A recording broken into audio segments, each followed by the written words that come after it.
Ilang araw na lang, haharap ka na sa dambana. Makikipagpalitan ng opo, father, sa lalaking naging matapang at matapat sa feelings niya para sa'yo. Opo.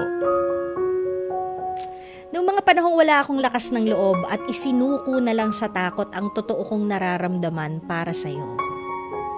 A year ago, pagkatapos mong ibalita sa akin na ikakasal ka na, kasunod mo ring inamin na kung hindi mo siya nakilala, baka naghintay ka pa rin sa akin.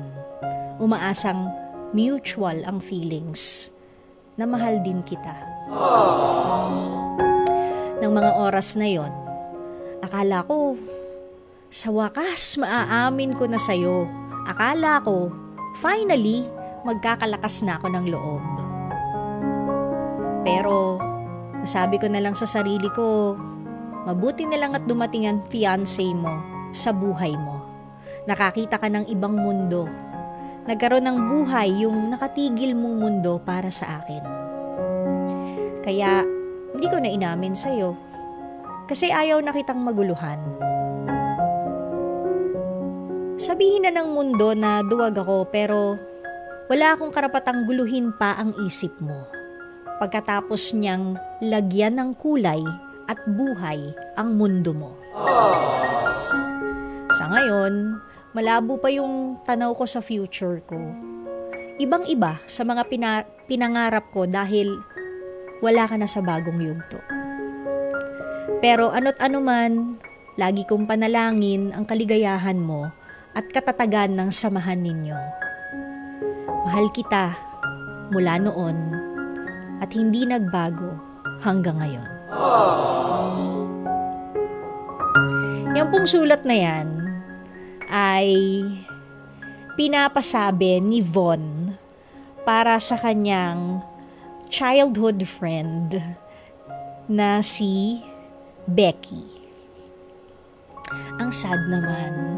So, pwede rin kayo mga kapatid kung meron kayong gustong sabihin na hindi nyo madiretso, ako na lang magsasabi para sa kanila. So, ito po yung isang sample. Si Von, hindi niya masabi, kaya idinaan na lang niya sa sulat at pinabasa na lang niya sa akin yung kanyang message para kay Becky. So, Becky, hindi ko alam kung mapapakinggan mo to ever o baka ito na lang yung form of release ni Von na mailabas niya yung kahit papano 3 tinik mula sa dibdib niya dahil ikakasal ka na. For sure, si Becky yung totga nitong si Von, the one that got away. Hindi ko na rin kaya-questionin si Von kung bakit hindi siya nag-ipon ng tapang para sabihin kay Becky. Kasi sabi niya nga, ayaw na niya magulo yung buhay. And for me, yon ang tunay na pagmamahal.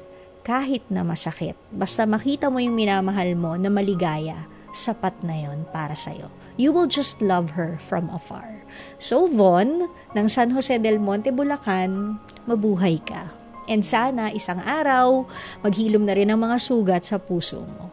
At pag ikaw ay ginawang ninong ng mga anak ni Becky at ng kanyang mapapangasawa, humanda ka rin. Kasi panibagong, na naman yon Von, hindi ba? Parang ito naman hindi makaramdam Hindi naman ginawa pa akong ninong di ba? So anyways, sana isang araw Von, maging maligaya ka rin. And meron ding babaeng magmahal na sa'yo. Okay?